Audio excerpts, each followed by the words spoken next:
有请节目主持人小川。谢谢现场热情的观众朋友们，谢谢大家。欢迎电视机前的观众朋友走进天津卫视的大型情感节目《爱情保卫战》。今天我们请到的老师是情感作家苏秦苏老师，欢迎苏老师的到来。华谊家训的副总裁曲伟曲老师，欢迎曲老师。爱情导师涂磊涂老师。接下来我们就看这3位老师是如何帮助今天的情侣走出情感困惑的。我这次来就是想跟他道个歉，我觉得我们之间可能有一些误会，之前就是因为他不承认我们之间的感情，这让我很伤心。我希望能解开这个误会。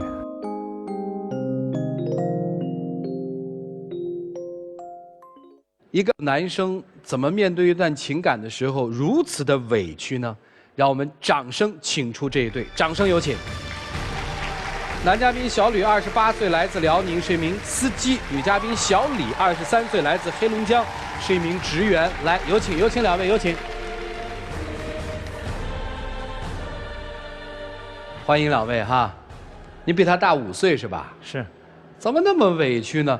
姑娘怎么认识他的呀？当初我刚来大连，刚去大连，也不认识什么人，就打到他的车了。我的职业是一名的哥，今年6月份他来大连的时候，正好打到我的车了。上车之后，我就看小丫头长得挺娇小可爱，完了就跟她没有事闲唠，唠来唠去，我就感觉话唠的挺投机，找他要了个电话号码，你就给了。当时人生地不熟的，我感觉他人还不错，然后我俩就互留了一下电话，然后以后他就经常给我打电话。他有什么事儿，他也跟我讲，唠来唠去，我就感觉俺俩已经不是仅限于就是普通朋友那种关系了。后来他也打电话让我帮他租房子，我是让他给我租房子了。他是大连本地人，大连物价也挺高的，然后他找的那个地方地角也挺好的，挺便宜的，我就感觉他这个人特别热心，但是我就只觉得我们俩只是个朋友，没感觉其他的。不，我有点糊涂了哈，他是你的什么人？他，就站在你的角度，你告诉我他是你的什么人？我女朋友。他是你的女朋友。对面这位的哥是你的什么人？我就觉得他是我一个挺好的朋友，说好哥哥也不算错。你要这么说，我就不愿意听了。没有房，我帮他租房子。租完房他没有工作，我领去赚完了，看上几个活之后投完简历，我再陪他去面试。我本身我开出租车的，我没有事拉他在大连转了半个月。那我在大连就认识你，我不找你找谁呀？那后来呢？晚上他下班回家跳闸了，大半夜给我打电话，叫我去给他推电闸。完了他洗衣服水龙头坏了漏水了，等我去帮他修。下水道堵了，我还得去给他捅。我就是你是司机和物业的活你都干了。那我不也给你做好吃的了吗？但是我认为哪有普通朋友3天2头给我做好吃让我去吃？你跟他表白过吗？说你是我的女朋友。我寻思我这么大岁数，我做这些。我感觉不是你跟他表白过吗？我没直接告诉他。你拉过他的手吗？拉过。抱抱呢？没敢。基本上俺俩天天打电话，有时候一天都打2、3个。不是，然后你还对他做了什么？你告诉我。你觉得你是他男朋友？他工作也稳定了没有事下班礼拜6、礼拜天休息刚个人劲儿忙。他总是去接我下班，开着出租车你不是也没拒绝吗？我告诉他别来接我了。他也做了。同事都问他是不是我男朋友，我都说不是，但是他还是来接我，不让他来接，他还来，然后他就总是误解我的意思还以为是我嫌他出租车没有档次，他换了台迈腾来接我。那我还装别人接，还加100块钱油。他们同事老说怎么天天是这个出租车来接你，俺们打他车他也不走。完了他就不做了，回过头告诉你再别来接我，成天开出租车，我寻给人掉档次了呗，我想办法抓俺朋友接个迈腾。这就是他总是误解我的意思。你还对他做了什么呀？他就是礼拜6、礼拜天休息，逛街他也叫我。逛街你给他买东西吗？买过。那你这不对了，姑娘，你普通朋友人家陪你逛街，你让买东西干嘛？买过我没有收，后来就是后来我礼物也没少送就是公司就莫名的出现很多我的匿名快递。一开始我也没想是他送的。快递里就是一些什么零食啊、毛绒玩具的。你说我都这么大了，我还玩毛绒玩具吗？你不喜欢毛绒玩具？我还以为是前男友送的呢。那上面没有名字什么的哈？没有匿名的。我后来查了一下单号，都是同城订的，我就觉得可能是他。然后我就问他了，他还承认了，承认的还挺快。那本来是我嘛，我当面给你，你不要，我不想点急车，我怎么能送给你？哥们儿，你送他东西是为什么呀？我相当珍惜的，整个的。不，可是人家，你有前男友对吧？对。就说你谈过恋爱对吧？对。你明白一个男人这样对你是为什么对吧？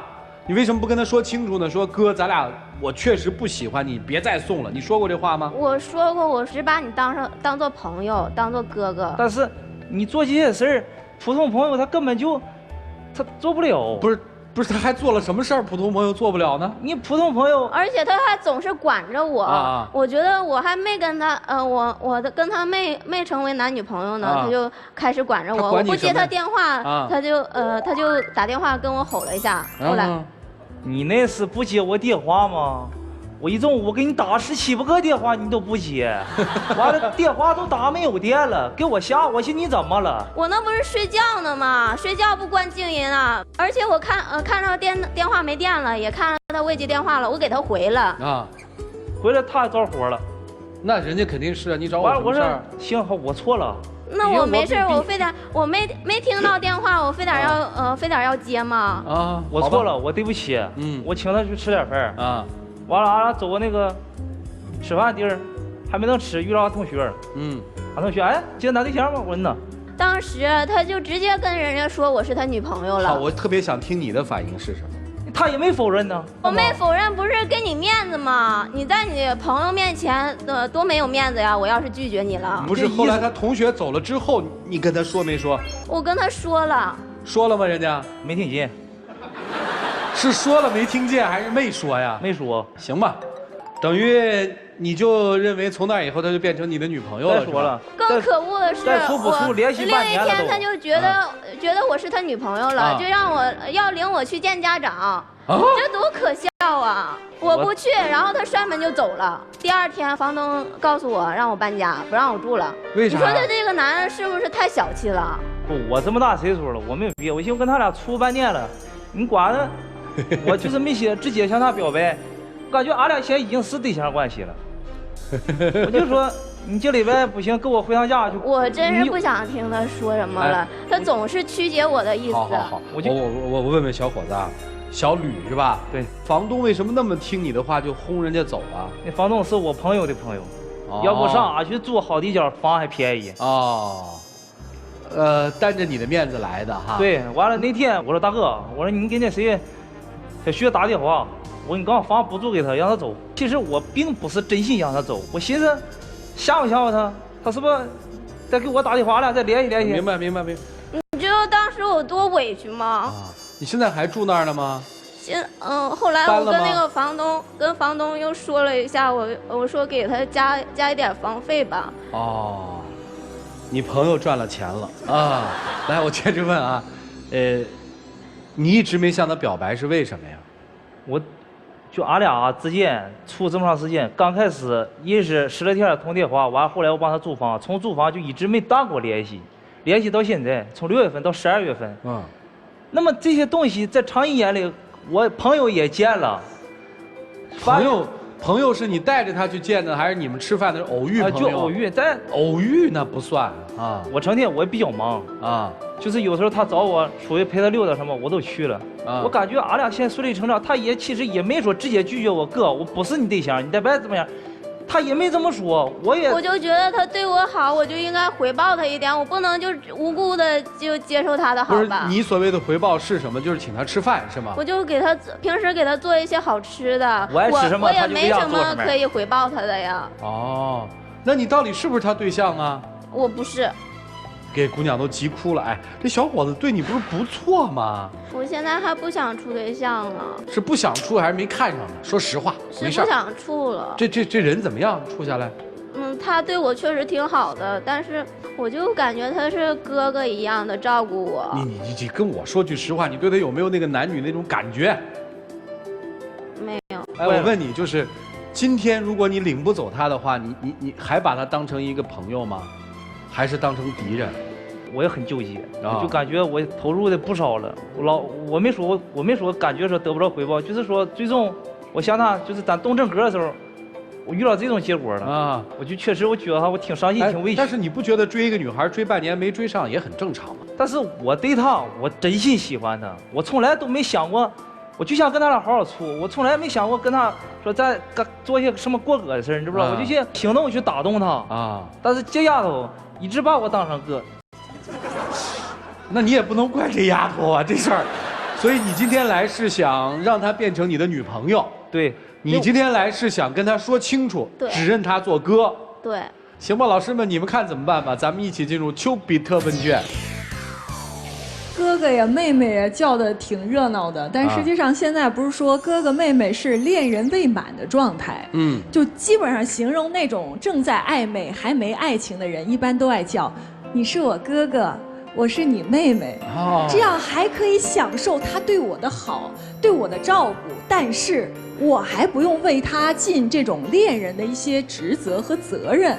在这个问题上，我认为这个姑娘会让这个男生觉得这个女孩对我是有意思的，他会觉得说，你看他半夜找我帮他修那个电闸，很多姑娘是不是喜欢一个男生的时候会找一些这样的借口呢？可是我真的不是故意要找他的，确实就坏了。我知道，我是觉得这个姑娘是有意无意的在利用了一些这个男生对她的好感。你不是不知道他对你有那种意思，但是现在这个我们生活当中有一部分的这个姑娘，她经常说一种话：存钱不如存朋友，存朋友不如存男人。然后这个男生要是对我特别有好感，我不用答应他做女朋友啊，我跟他做哥哥妹妹就可以啊，他可以帮我呀。关键时刻他能够站出来，能够保护我，甚至比男朋友还靠谱。我认为这种心理是特别特别不好的。你知道，在我们这个世界上永远没有白吃的午餐，就是他在频频的要求和麻烦一个男生的时候，其实这个男生当中的他的很多的直线的思维就引导他觉得这个女生对他是有意思的。一个只认识几个月的男生，你让他为你做了那么多的事情，也许很大的程度上是他自愿的，但是你已经成年了，你都23岁了，难道你不会用自己的理性的思维考虑一下，他在做这些事情一样一样的去做的这个过程当中，你不知道他的想法是什么吗？就是还是有一点想要贪点小便宜的那种心态，有的时候贪小便宜会吃大亏的。你没有给他很明确的拒绝说我不喜欢你，我不想跟你做男女朋友，咱们只是普通朋友。但是他每次在说到想跟你处对象的时候，你只是说咱们做哥哥妹妹多好。你知道哥哥妹妹有可能对男生来讲是一种暗示，鼓励他继续去追你。所以我认为这个女孩子其实你的很多的做法是给她很大的鼓励的。今天我建议你啊，如果你真的不想跟他成为恋人的话，明确的拒绝，哪怕从今之后你失去这个朋友，我觉得没有关系。你失去他，不要再见他，可能对他来讲反而是一种解脱。你要是永远跟他以这种什么兄妹相称的话，我估计这小男孩他永远也解脱不了，多可怕的一件事儿。我基本上觉得这属于揣着明白装糊涂的占人便宜啊，女生。赵川说出了我想说的话啊，女孩，你心里非常清楚，他为什么帮你，他是图什么，你一清二楚。你不给人家一个明确的答复，目的是什么呢？就是要利用人家吗？因为你在大连无依无靠，你需要这么一个角色出现，在你遇到困难的时候他伸出援手，在你空虚的时候他要陪你逛街。我觉得现在啊，你要做2个动作。第一，你要明确的告诉他我不想和你谈恋爱。第二，其实你欠一个道歉，因为你这段时间以来的确是在利用的，都是成年人了，这点小伎俩谁看不清楚？唯一他还能这么持续做的就是他真的挺喜欢你的。而且幸好啊，你还得庆幸，幸好你遇到一个心地还蛮善良而且人品挺端正的这么一个人，否则吃亏的一定是你。姑娘，能不能明确的对这哥哥带引号的哥哥说，你现在别逼他，也许还有第3条路。哦，也许还有是吧？也许第3条路是，哎，这么实在、这么好的一个男人，虽然做的有很多问题，我是不是可以考虑考虑呢？你也别太逼他，也是，是吧？我们这么一说，觉得哎，他还真是一个靠谱的人啊。对，你说说他作为一个那个选择项，但是不要继续暧昧下去了，好吗？要不就是男朋友，要不就是朋友，没有哥哥。他有问题，你说说他。男孩，你也够轴的，凭什么你喜欢人家，人家就要喜欢你呢？这么一个女孩又可爱，然后又在大连单独一人，或多或少啊有点趁虚而入的企图。一旦人家不同意，你们是男女朋友关系，马上叫朋友说你别租他房子了，动机不纯啊！我这个真不是想撵他，你是不是这么做了？你是不是这么做？我当时挺生气的。所以啊，你们俩啊，全都是2个拧巴的人，各怀心思，哎，各有企图，但都没走正道，都没挑明了说。所以呢，我们退回去，哎，从朋友开始处，然后呢，如果能处成男女朋友，那是缘分；如果不能，那只能说我们就是朋友，好吗？如果在一开始你们就说清楚了自己的真实意图，没准现在真的爱上了。到底是女生利用感情，还是男生别有用心？你们俩之间内心都非常的委屈，对吧？女生可能心里在说，你不要乘人之危，我也不会随机应变。男生可能在说，我虽然不聪明，你也别把我当傻子。但是你会发现，当关系模糊的时候，人自私的本性总是会驱使事物向利于自己的方向去发展。在一开始的时候，我相信你只是说想要有一个单纯的哥哥和友谊，这个我信。但是后来你明明知道他有这个意图，你为什么还要一而再再而三的给他机会？你明明知道在第1次测试了之后他有别有用心的想法，你为什么还要给他机会？所以说，如果在之前你的目标只是单纯，到后面就有点利用感情了。那男生是不是别有用心呢？如果要说喜欢一个人，那你一定要尊重他的感受。你这种行为是有点乘人之危的，在我看来，凭什么捎带手的载了一个女生，帮她介绍了工作之后，她就要成为你的呢？要以身相许来回报是吗？你目标其实也不单纯。所以说还是那句话，男人无事献殷勤，非奸即盗。女人对好处来者不拒，不是爱就是欺。就这样。今天咱们就算把话说开了，你喜欢他吗？不喜欢。不就完了吗？好了，剩下的时间留给你们自己吧，一起进入黄金60年。这么长时间了，半年时间也不短，我为你做了这么多，可能你没觉得什么，但是对我来讲，我感觉我已经尽全力了，你知道吗？我从来没这么去追过一个女生。我不希望你这么冷对我。可是我现在觉得你对我的喜欢已经成为我特别无法接受的了。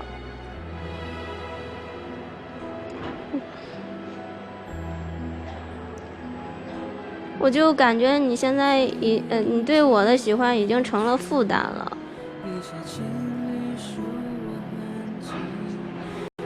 所以我今天才来跟你说的。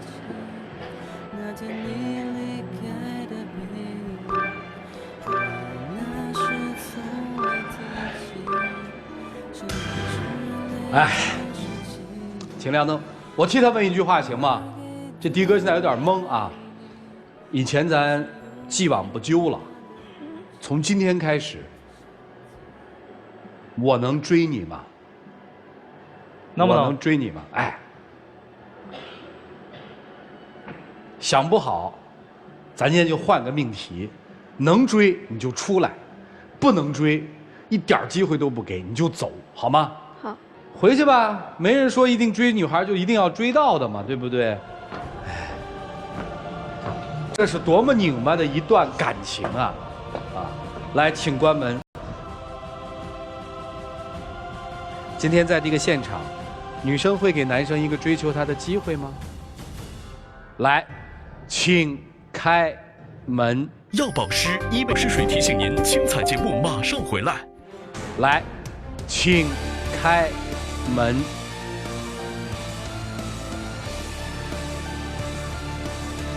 困扰。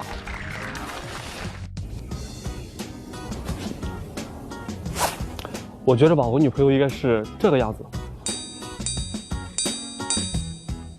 但是实际上呢，我女朋友却是这个样子。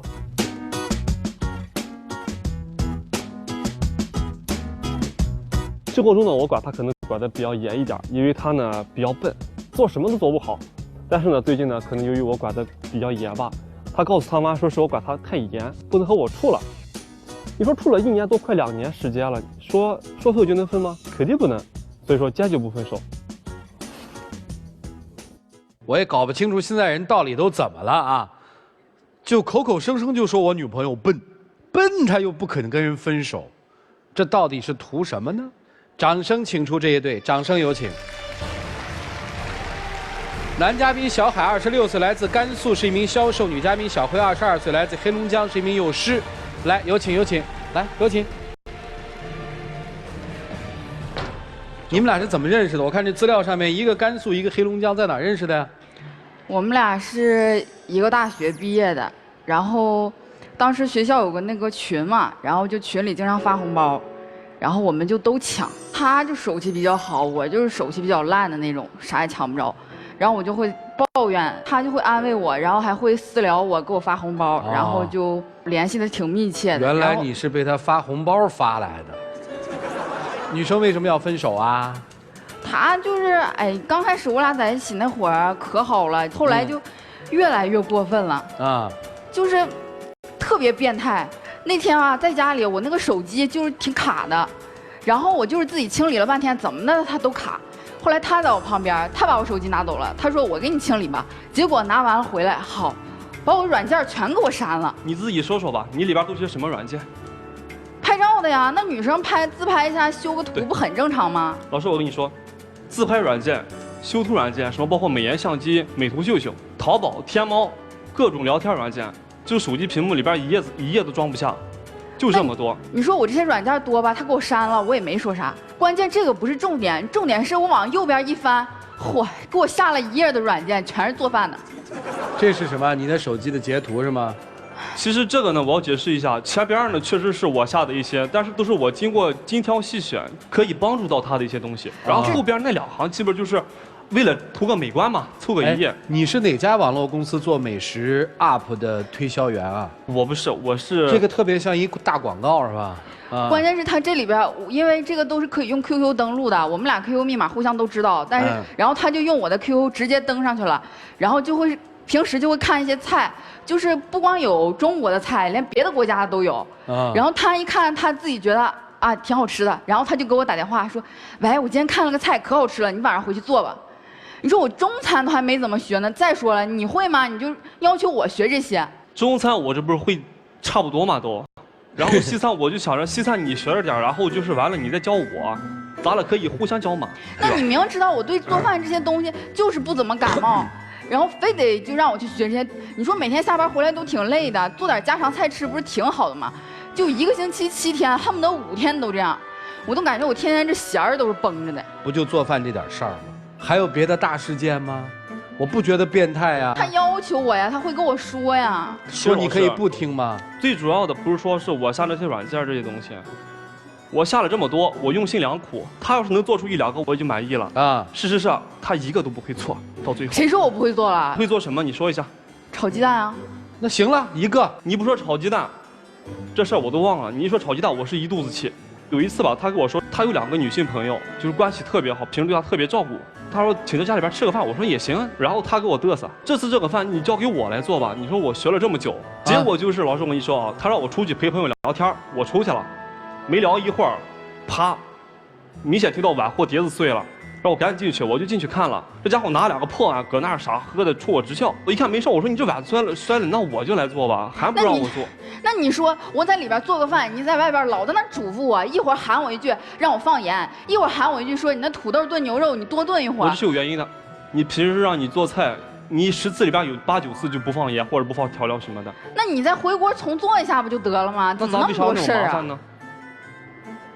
到最后吧，连锅都给我扣地上了。为什么？我当时在那儿就是因为我做了好多，准备了好多好吃的，然后这边油热了，我在这切别的菜，然后就那个火一下就起来了，然后我就特别害怕，我就一下拽那个锅，然后就掉到地上了。掉地上，这次倒是喊了，喊的还挺大声。锅往地上一掉，在他家他一喊，你说邻居要是误会的话，还以为我们俩干仗呢。他进来什么都没问我，然后就看那个锅，然后说你怎么笨手笨脚的呀？当时我朋友吓得也到门口来了，就感觉那气氛特别尴尬，我当时都感觉要哭了，然后就在那儿凶我，然后我当时，哎呀，反正就可生气了。老师吧，他有个习惯，就是平时一点小伤，只要受伤了就大喊大叫的。但是那油都周下来了，烫一下那也得多疼啊！你总得先问我一句吧？你没喊没叫，那可就没事啊。行吧，个菜嘛，炒成对，也是为了他好嘛。最后你说我们吃的什么？做了那么多，吃了什么呀？从德克士叫的外卖。除了吃饭这点事儿，还有其他的事儿吗？反正他就是对我要求特别严，然后就是让我做这个做那个，家务什么都让我做。那我从小我妈就是娇生惯养的，我确实也没干过那些事儿。家务有什么家务啊，姑娘？很简单的一些家务，扫地、擦地、叠个衣服、洗个衣服什么的，没有别的。对，这不用学呀。主要是他要求很多，而且他要求很高，他怕我记不住，他说我脑子笨，非让我拿个本儿记下来。记什么呢？就记做家务，然后怎么做呀？你这本今天带来了吗？我本儿，这谁写的呀？我写的。是他自己写的。哦，你自己把这写好啊？啊，我写好，然后我会就是做这些，然后他会给我评价。你看旁边那个表情，他觉得我做的好的，他就给我贴一个那个黄的；他觉得我做的不好的，就给我贴个红的。这个倒挺有情趣的。这老师还有这么个原因啊？你看那个第一个的话。煮个方便面很简单吧，但是他就是煮了好几次，怎么也煮不好。有一次我出差吧，他在家里边煮方便面，死活不会，还给我打电话问我怎么煮。我说我都教过你了，你还不会吗？结果到最后方便面也没煮出来。不太可能，方便面谁煮都煮得出来。他要求高啊，他就让我煮成那种，就是里边是那种就是软软的那种一个蛋是吧？啊，我就给煮烂了。那蛋是完整的和碎的有什么区别吗，兄弟？主要是老师他煮的就是跟干拌面一样。哎呀，怎么回来又说到吃上？我以为有什么下面是不是？就这家务啊？那你说我在家里边家务哪像你干的，就是你觉得好不说我的了？你就说下班回家了拖个地都得说我一顿。拖地怎么说呀？那嫌我没擦干净啊！我们俩都坐那看电视，他叫我去擦地，我寻思擦就擦吧，擦完了我就挺累的，腰也疼，我就坐那个沙发上，我寻思看会儿电视吧。人家好，人家起来去检查去了，一会儿喊我了，我说干啥呀？他说你这地上有个脚印，重擦。对，我平时教你擦地是怎么跟你说的？让我从里往外擦呀？那我踩个脚印不正常吗？我听听，哎，你怎么教他擦地的？我听听看。就是比如打个比方啊。前边这块你擦了，后边没擦，你人站在后边，他可能就是蹲在地上到处转。你就真按他说的不干，姑娘？那不擦怎么办啊？除了擦地之外呢？我们家连套垃圾袋就是都也是有流程的，是不是这意思？对啊。你们家垃圾袋怎么套？我垃圾袋我就觉得垃圾袋放里面就行。啊。他是觉得呢得套好。啊。然后我们家垃圾都分2个桶，一个可回收，一个不可回收。这个倒是对的。上次就因为我把那个剩的菜底儿倒错垃圾桶，给我磨叽了半个小时，给我磨叽那什么环境与自然。现在谁想跟谁分开？我实在受不了了。你想分啊？你母亲知道这事儿吗，姑娘？还我妈呢，她直接人家跟我妈告状了，说我什么也不会。然后你母亲？然后我就是当时就心里挺郁闷的，然后我就下班的时候给我妈打了个电话啊，结果我这边打过去，我还没等说话呢，我妈说：“哎呀，这小丫头最近挺厉害呀，还学上做饭了，摔了多些碗呢，买没买呀都买没买全，花多少钱呢？”啊，然后就有点讽刺那个感觉。我妈还说什么，我养你这么大了，你都没给我做过啊，去给他做去了。然后我就感觉心里特别不得劲儿，特别别扭。我告状还告到我妈那儿去了。然后我朋友就说：“我说你瞅你这男朋友，又要求你这个要求你那个，还给你告状。”当时我都不知道说什么了都。你为什么没事给人妈妈打电话呀？我平时跟他说，就是一些简单的家务，我跟他说的时候，他老给我顶嘴。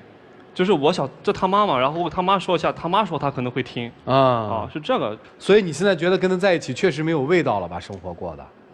就是我这个性格就是大大咧咧的，不太注重那些，而且他就是想什么都特别完美，我做不到那么完美。你要分手？你不愿意分？那肯定不能分啊。他那么笨，你为什么不分啊？就是刚开始的时候吧，你说从他开始啥都不会，到现在我教了这么多，都会点了，都成个半成品了，我怎么能让别人去，对吧？都半成品了，那你爱他吗？爱他，他煮不好方便面就煮不好了呗。其实老师，我就是考虑的有点太多了，我主要是想着我说将来结婚以后，一个家庭里边，就是包括婆媳关系啊，一些反正就是一些小事儿，我就考虑到这些。你是希望说？他能够把这个家务稍微的会一些，对，会一些就行了，基础的就行。但是我看你的要求挺高的，姑娘想走，小伙想留，我们听听老师们怎么说，一起进入丘比特问卷。你知道，在你们的这个感情当中，我认为是你太缺乏情趣了，就你做什么事情都一板一眼，但实际上你们两个人谈的是感情，所以我特别希望你能够柔和一点。你现在还年轻啊，可能随着你的年龄的增长，你会发现两个人的这个恋爱当中、生活当中啊，其实相貌、能力都不是最重要的。最重要的，我觉得一个女人最大的优点就是好相处。这个姑娘其实她性格当中有特别多好的这种优点，但是你没有发现，你总是摆出自己那个大男人的那个谱，对她有一些指指点点。可能你觉得这是一种男子气，但实际上我觉得反而让女孩子觉得你这个男人太不懂得女人的这种心理了。所以我就特别建议你们两个人在以后的这个恋爱当中啊，男孩子更多的柔和一点，然后不要老讲那些道理的东西。当你为他能够做出一些让步的时候，我相信这个姑娘以后会发疯一样的去学做菜、学做家务，因为我觉得这个姑娘需要的是肯定。就这么简单。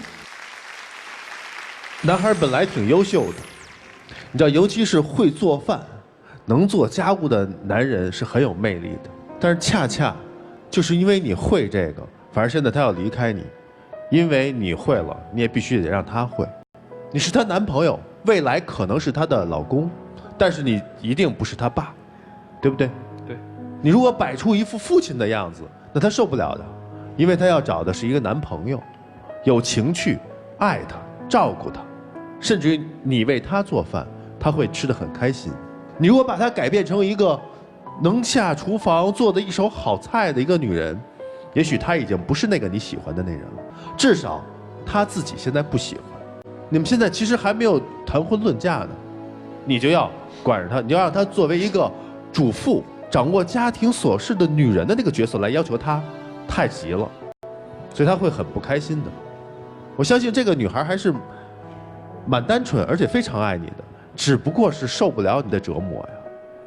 其实你说的很多事情呢，如果站在一个客观的角度上是对的，比如垃圾分类啊，比如说让她学会做饭，对不对？但是并不是所有的家庭模式的相处都一定要是这样。比如我就不会，但活得还不错。不要把自己意愿强加于别人的身上。好吗？这样你们俩会很开心的。我觉得你是也蛮不错的。他如果认识到这一点啊，你们俩在一起还是蛮幸福的，好吗？慢慢的，其实你就会意识到，做饭有多重要。他只不过是一番好心，但是呢，做错了，太着急了。没事，你们俩啊。我跟他是有点像，也是一个无趣的人。我曾经也像你一样，天天骂我老婆笨，我说你怎么这么笨，这个不会收拾，那个不会收拾。以至于换来后来我们之间的口头禅就是，每当我说他笨，他就说我笨，你找我干嘛呢？我也曾经无数次的发誓说，我下辈子一定要找一个会收拾家务、干干净净、整整洁洁的女人做妻子，以至于我不至于每次在外面跑了通告之后，回到家里还要去收拾凌乱的家务。但是现在看来，数年过去之后，她从一开始一点家务都不会做到现在可以做一手好菜。虽然现在也还是不会收拾家务，虽然整个厨房做完之后依然是乱七八糟的，但是她为我这种刻板的生活当中带来了太多的乐趣。我是属于家里的，哪怕是毛巾、被褥、叠要叠成一个样子，但是我老婆完全相反，所以在初期磨合的时候，我也特别的烦恼。但是有的时候，经常她会把我逗乐，就是每次我通告回去之后，哎呦，我家里好干净啊！后来我才逐步的发现，东西都没洗，全部藏在角落里。但每当我这样大发雷霆的时候，她就冲着你傻笑，你就哭笑不得。那索性就自己做吧。后来做着做着，她的饭还是我教的，但她现在做的比我好得多。虽然在这个过程当中，我作为小白鼠，我已经适应了好多年，但是呢，我依然感觉，其实，在这样教与被教、心疼与被心疼、学与被学的过程当中，其实挺快乐。你们这样的性格其实是一种极好的互补，就像我跟我老婆也是极好的互补。如果没有她，我是个极没有生活乐趣的人。相反，有了他们这些捣蛋的人，我们生活当中鲜活了不少。一个女人只要她愿意学，不是说我就那么懒，我就不愿意干，或者有些女人我最看不得的是在外面花枝招展，在家里脏兮兮的，这我是不能忍受的。只要她愿意去学，就请耐心的去教她，至少你比她大4岁，尤其还不要去骂她笨，你越说她笨，她就越笨，你不如手把手的去教她。她如果懂得心疼你，她就会好好的去学，除非她压根儿心里没有你，永远只看着你在做，她坐享其成。那这种女人，你也不用说她笨，离开她就好了。所以说，其实，在生活当中，你教她，她学你，是吧？你生气，她逗你乐，不挺有意思的？你要换一个跟你一样刻板、一板一眼，甚至比你还会干家务的人，你哪里有这种乐趣呢？不要有那种所谓的优越感。会点东西没什么了不起，你要是能把他教会了，而且教的他比你更牛，哎，你这就叫牛，就这样。我本人也特别无趣，跟无趣的人在一起生活是付出大牺牲的。这个东西就要看你能不能付出，愿不愿意付出。因为跟这样的人生活在一起，你需要有更大的爱心和更大的包容。生活里面不需要那么较真儿啊，对生活越较真儿的人，生活越会一团乱麻。因为生活里面有的事儿没有什么对错呀。他妈那话说的对呀，在我们家的时候什么都没让干，怎么跑你那儿伺候你去了呢？但是翻回头又说，我们的孩子现在生活能力是多差呀，基础的生活能力是多差呀。够爱就包容他，好吗？够爱就多为他付出一些你认为不该付出的那部分的东西，好吗？剩下时间属于你们自己，一起进入柔顺拉芳黄金60秒。其实，亲爱的，在一起快2年了吧？我刚才经过老师的一番话，我自己能觉得，我其实对你的要求太过严格了一点儿，也太快了一点儿。是我不对，但是如果你站在我的角度去考虑一下的话，我也是为了咱这个家好。你说我要是不爱你的话，我不可能对你要求这要求那。不过无论怎样说呢，还是希望咱俩能够好好的走下去，因为毕竟咱才2年，以后还有很多的时光在一起。所以说，希望你能好好考虑一下，再给我们之间给我一次机会。我觉得我不想太早的就进入到那种家庭主妇的生活，就是每天弦儿绷得太紧，真的很累。我希望给我点时间好好考虑一下吧。好，时间到啊！谢谢2位，请回吧。谢谢你们，请回，请回，请回，谢谢啊！哎，恋爱生活还没过够，就开始往生活的平淡里走了。来，请关门。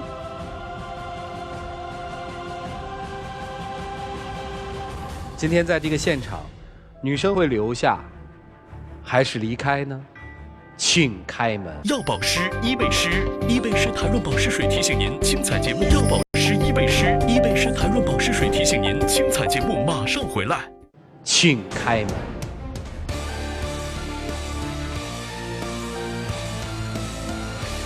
请。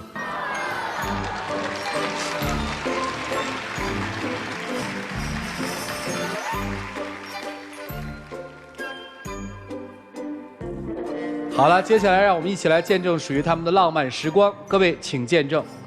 亲爱的，以前是我不好，我对你要求太严格了。刚才经过老师的一番话，我已经彻底意识到自己的错误了。所以希望在以后的生活中，我们能够携手一直走下去。我会好好爱你的。那你以后还说我笨吗？不说了，就是你以后做大葱大蒜，我也说好吃。那你还要求我那么多吗？不要求了。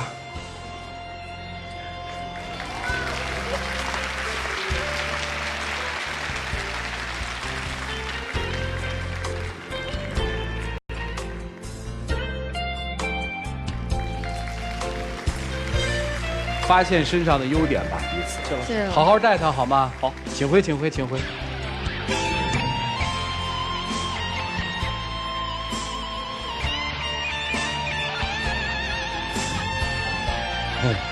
这就印证了一句话嘛，只要有爱，咱们都行。接下来我们一起进入到伊贝诗爱情保鲜剂。涂老师，甜甜圈的用户提问说，男朋友对我忽冷忽热，有时对我很好，有时总是骂我，也觉得他一点不关心我，也很少主动来找我，我应该坚持下去吗？要保湿伊贝诗，伊贝诗弹润保湿水提醒保湿伊贝诗，伊贝诗弹润保湿水提醒您，精彩节目马上回来。类似于像我该怎么办？我该继续下去吗？我该原谅他吗？我该回头吗？类似于像这样的问题，恰恰证明你们的情感已经难以为继。而且这样的问题是最不好回答的，因为我不可能替你做决定。解决方法我们可以提供一些，但决定你要问自己。我们的节目信息请关注新浪娱乐、腾讯娱乐、搜狐娱乐、网易娱乐、凤凰娱乐。欢迎大家登录优酷、土豆、腾讯视频、搜狐视频、乐视网、PPTV、G1、爱奇艺收看节目的完整内容。最后还是要感谢现场以及电视机前的观众朋友们的收看和陪伴。我们下期节目再见，谢谢大家。